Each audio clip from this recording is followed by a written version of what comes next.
This is probably the dirtiest PC I've ever seen. Let's do this.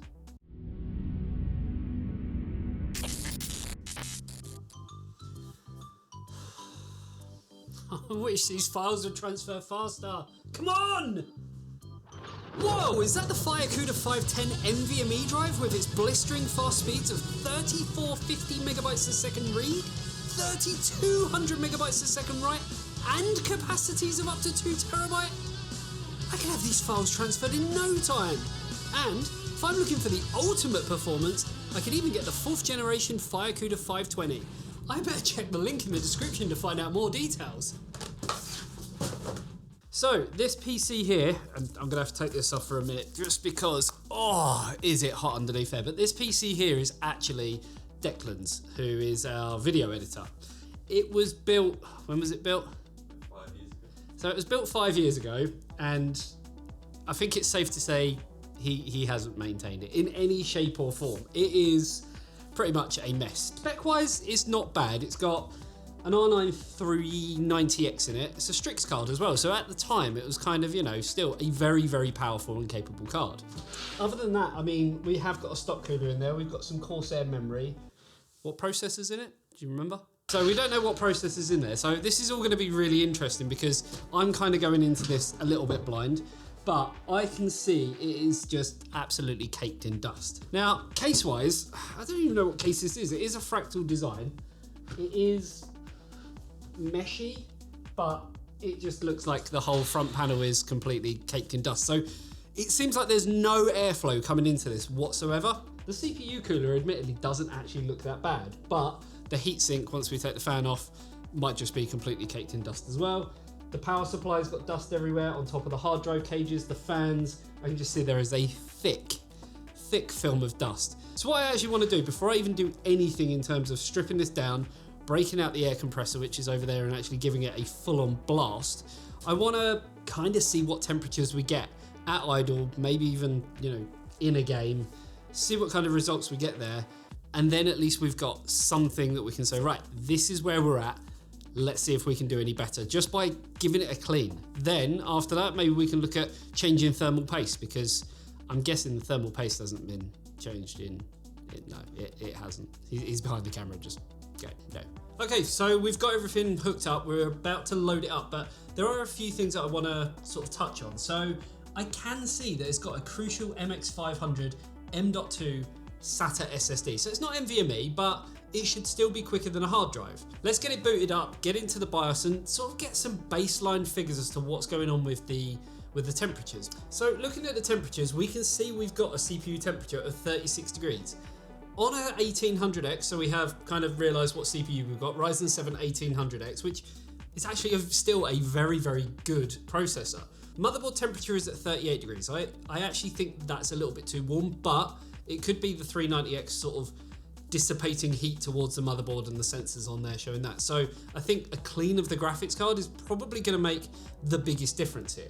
Let's get out of this and actually get into Windows and see what's going on. Booting into Windows, this is really going to be the first step where we realize whether Windows is installed on a SATA SSD or a hard drive, depending on how long this actually takes to load. It's still going. It's still going. And now everything's just gone completely black. Why has it gone completely black? So it took a while to kind of get to where we wanted it to be, but we're here. Okay, so we're in Windows. Let's try and open up Edge so we can download HW Monitor.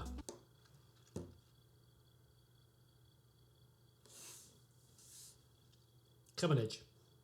There we go.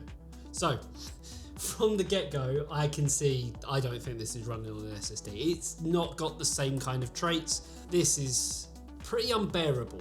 Okay, so I've got HW Monitor open, but I wanted to take a look at something else because it feels like a hard drive. When you've been working with computers for as long as I have, you kind of get to realize how things are, how things should run. Even on a SATA SSD, it should not be this slow. So, looking at disk management, we can see that we have got a 931 gigabyte drive as our main disk. We then have disk 1, which is 465 gig. So basically 1 terabyte and then 500 gig.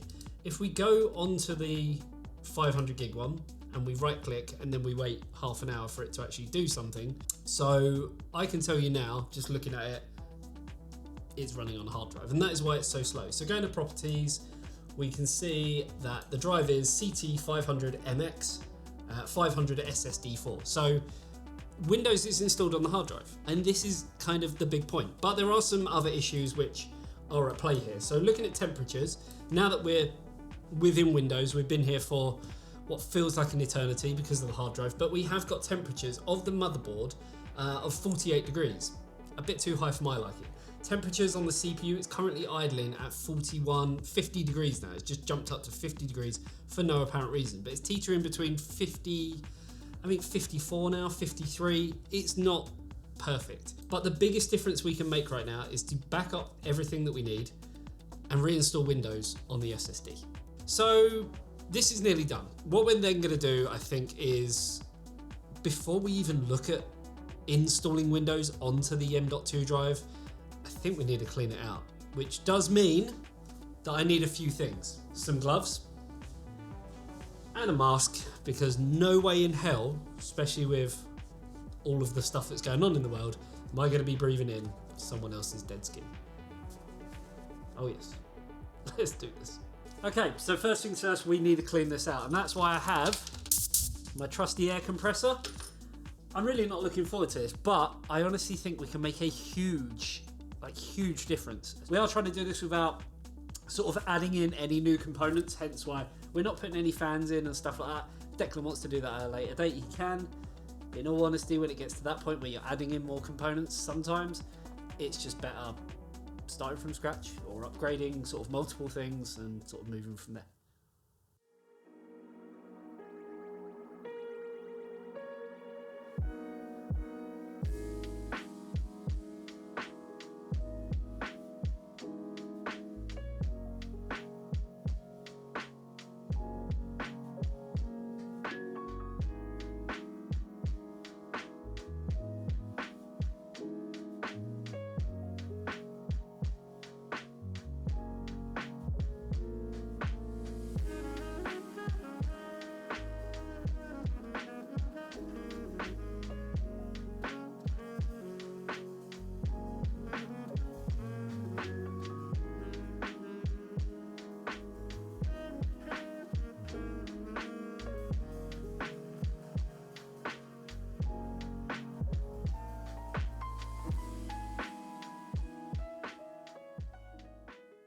Okay, so the air compressor did a job. The problem is, where this is sort of 5 years worth of just dirt and grime and dust and stuff like that, it's never going to do an amazing job. The other side, this is the first time actually taking this off, the other side doesn't actually look that bad.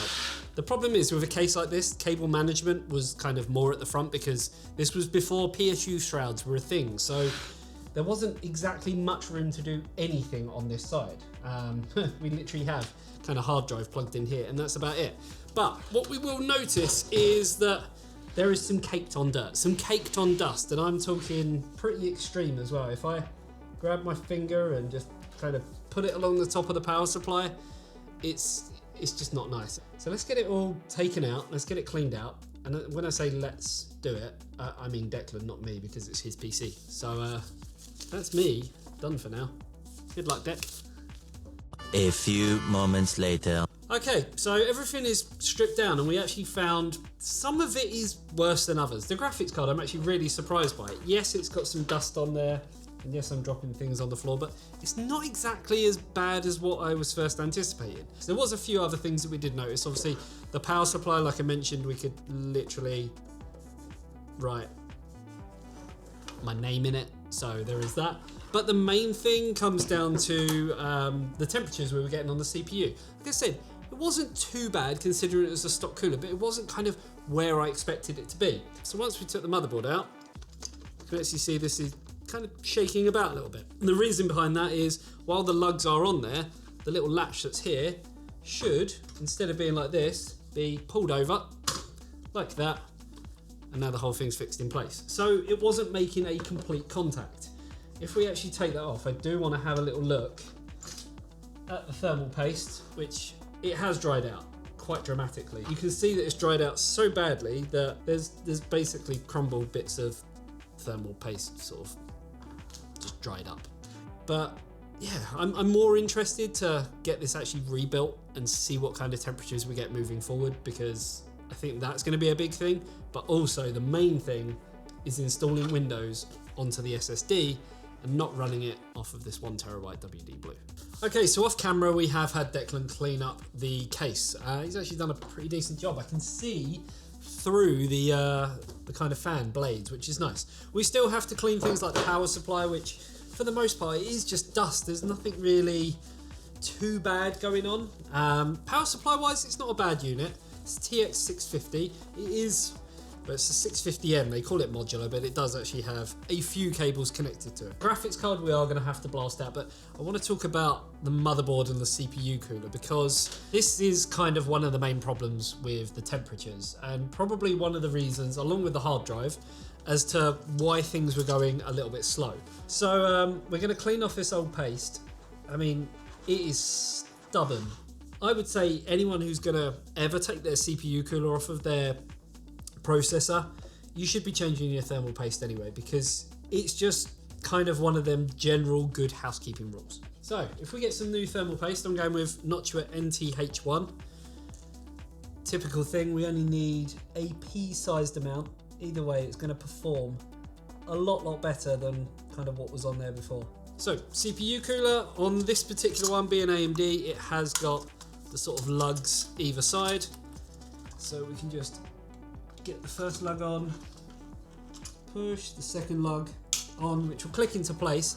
And this was kind of the big point. This is how it was before. So you can see it has got a little bit of freedom, a little bit of movement. But if we take this, it does feel like you're going to break it, I'll be honest, which might actually be the reason why Deck never did this, because it doesn't feel natural. But pushing it down, you can now see it's completely in place. And that, I mean, don't do this, but that is basically ready to go. We can plug in our PWM cable for the fan, and that's good to go back into the motherboard. So let's turn our attention to the graphics card. This is probably, for the time, a very capable graphics card. So this is an AMD R9 390X. So this was top of the range, creme de la creme. We could even look at potentially taking this apart, because like I mentioned, I do think that the thermal paste on it is going to be shot.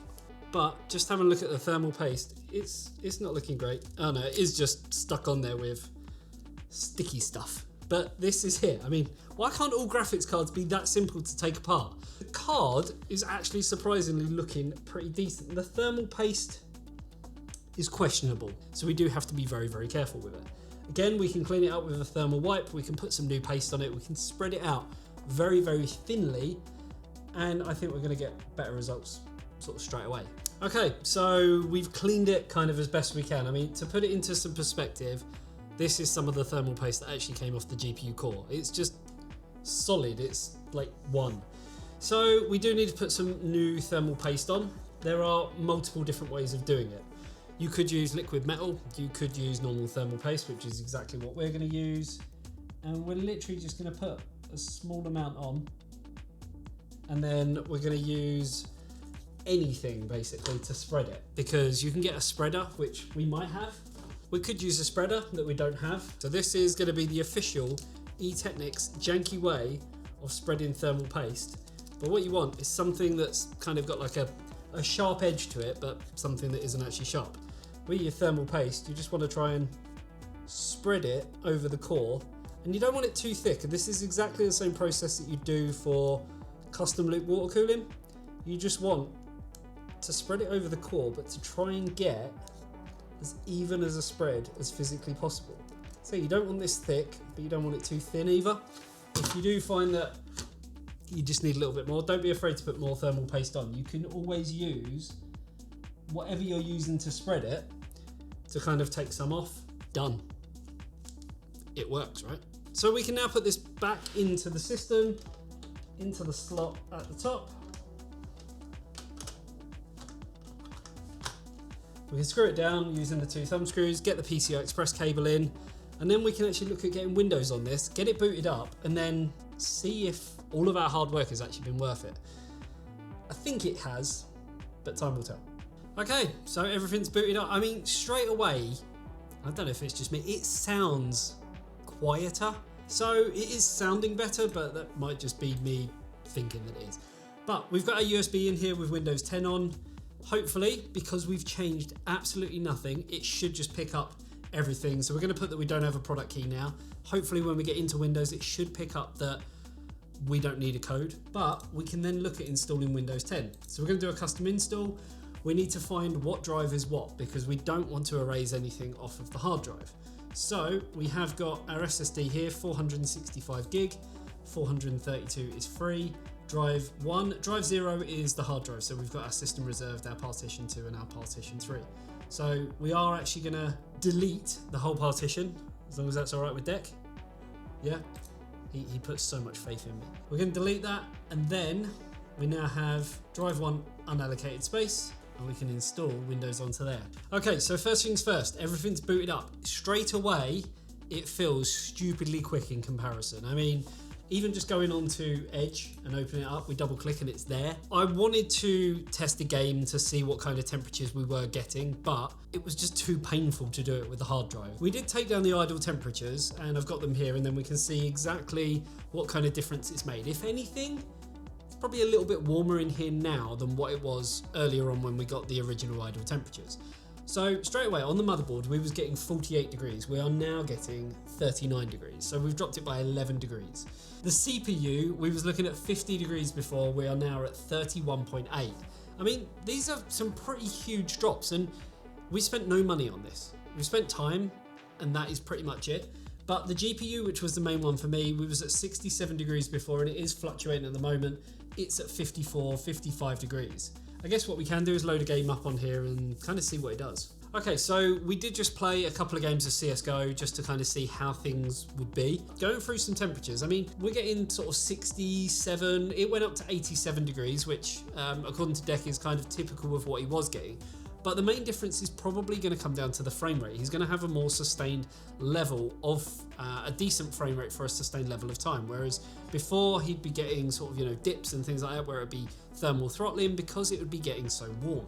Now, looking at some of the temperatures, I mean, 50 degrees we got up to on the motherboard, so nothing really too concerning there. On the CPU, went up to 63 degrees. If you remember rightly, we was actually getting that at idle. So now we're getting that at load. I mean, this is, you know, huge. A very, very, very big difference. On the GPU, it went up to 86 degrees according to HW Monitor. So I guess really the only thing I can do is put this back into the capable or incapable hands of Deck and basically let him take it home, play games on it and see if it feels any better to him, see if it is any better for him. But I think overall what we've done here today, I mean, just looking at the system, it looks a hell of a lot better. So I guess, yeah, whole point and takeaway of this video is that you can, I guess, breathe a new lease of life into your PC without spending any money. It just takes a little bit of TLC. It's got dust on it already, but a little bit of love, a little bit of care, and, well, using the SSD as it was intended as well. That's probably the biggest takeaway from this. There you go, guys. Hopefully you enjoyed this video. If you did, you know exactly what to do. I'll see you in the next one. See you later, guys.